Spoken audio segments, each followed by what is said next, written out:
Lisa Tanas, alam mo meron akong pinaka-sensitive na information na natanggap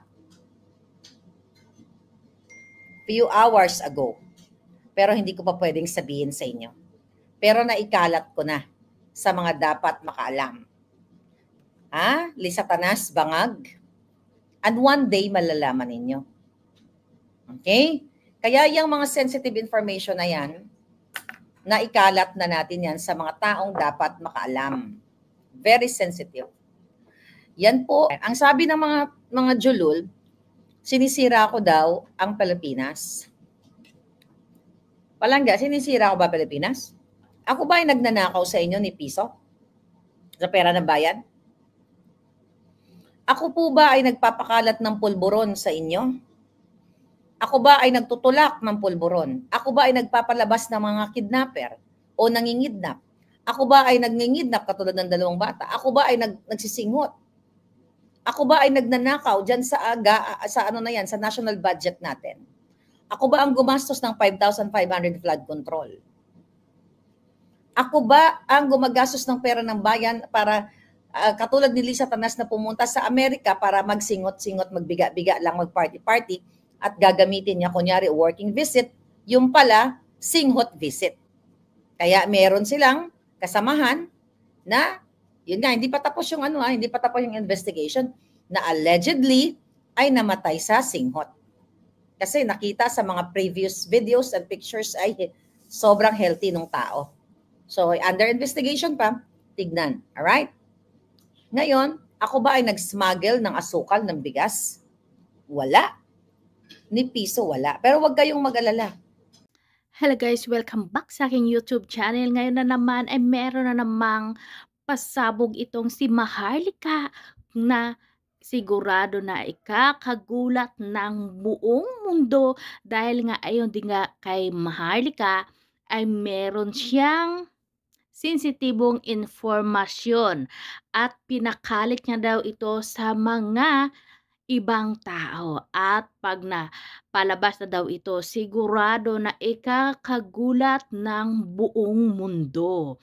Alam naman natin na itong si Maharlika ay siya yung may mga puting ahas na nagsasabi sa kanya or nagbibigay sa kanya ng mga informasyon tungkol nga sa nangyayari lalo-lalo na dito sa mga bangag na mga kilala natin. Kaya naman dito ayon nga ang pinakaaabangan ng lahat dahil ayon nga daw dito kay Maharlika ay hindi pa daw tapos yung dito kay Madam Lisa kung saan nga ay parang alleged daw siya na person of interest nga daw doon sa nangyari na namatay nga yung isang kasamahan nila.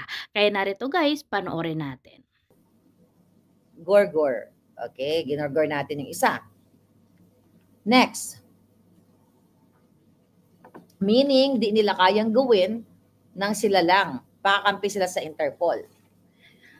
Hindi naman na nila kailangan i-locate si Maharlika dahil openly, di ba, kagagaling nga lang natin sa event. Ngayon, mga kababayan, galit na galit sila. Ang patungkol dito sa tax evasion na yon, hindi po ako pwedeng kasuhan ng bansa ng Amerika sa tax evasion dahil ang dapat talagang kasuhan at ipaluwa kayo ang mga pera dyan sa mga Marcos na yan. Sila ang tunay na kawatan. Sila ang tunay na nagnanakaw, nag-evade, umiwas sa mga taxes, property taxes, at kung ano-ano pa na mga taxes ni Bangag Jr., hindi si Maharlika. So fake news po yan na ang isang, yung sabi nga ni Edwin Namora, si Palangga, Mahal na Reyna, na ang isang US citizen, okay, ay walang pananagutan, hindi pwedeng ereklamo ng mga tanga sa NBI na, oy, US citizen, hindi ka nagbayad ng tax sa amin sa Pilipinas. Pangbobo po yan. Yan ay pangmangmang. Yan ay fake news. Fake news yan sa inyong mga nakikinig. At ito naman ng mga tanga, lagot ka Maharlika, tax evasion. Nakakabobo talaga ang naniniwala sa mga bangag. Ang pwede lang pong gawin ni Lisa Tanas at ni Marcos Jr. ay kidnapin ako. Katulad ng ginawa ni Pangulong Duterte. Di ba? Worst case scenario ay pag nakita nila ako dyan somewhere, ay kasama nila yung kanilang mga illegal na extractor o mga attaché, ikukuyugin ako or persahan akong hihilain, isasakay sa sasakyan, tapos meron nakaabang na private plane at isakay ako sa kanilang private plane, whatever, katulad ginawa kay Pangulong Duterte. I don't know kung paano, kung makipagsabuatan sila, whoever, at dadalhin nila ako sa Pilipinas. But that's gonna be hard for the bangags. We'll see kung saan ang pagka-evil nila, kung ano ang kaya nilang gawin. Alright? Kasi galit na galit sila, even yung mga memes, yung mga satire na post, lalo na ngayon nagba-viral yung nakadiaper si Lisa Tanas, tapos kahit saan si Lisa Tanas nandoon, kasama niyo sa kung saan-saan. You know what I mean? Tignan ko lang tong sausage ng Pwede na. Ngayon, mga palangga, yan. Gusto ko lang ipaalam sa inyo. Alam ko ang dami nagdadasal sa akin. Security Moto Vlog, thank you very much. Ano daw, pwede yan? Uto-uto ang mga tao. Ngayon, yes, Rinlin, Mary Lou. Uy, ma'am, Mary Lou Fukuhari, thank you so much. So, yan lang ang pwedeng gawin nila sa akin. Wala naman po, alam nyo, lahat naman to nagsimula kay Maharlika. Ang sabi ng mga julul, sinisira ko daw ang Pilipinas. Palangga, sinisira ko ba Pilipinas? Ako ba ay nagnanakaw sa inyo ni piso? Sa pera ng bayan?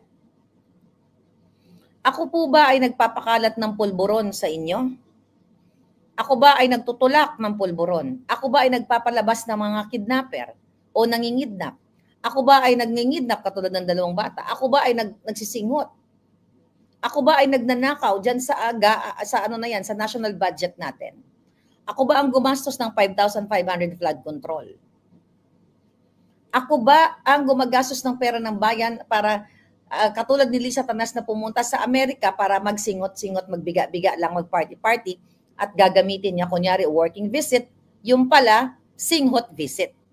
Kaya meron silang kasamahan na yun nga, hindi pa tapos yung hindi pa tapos yung investigation na allegedly ay namatay sa singhot.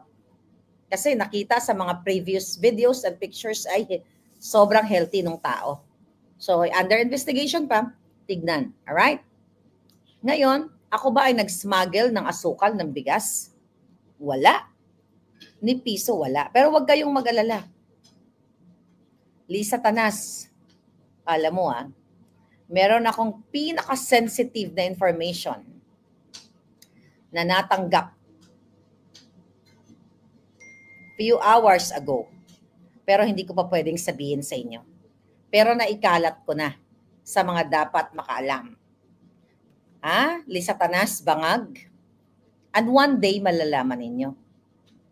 Okay? Kaya yung mga sensitive information na yan, naikalat na natin yan sa mga taong dapat makaalam. Very sensitive. Yan po, kaya nga sabi ko, na-interview ako ng, IBC 13.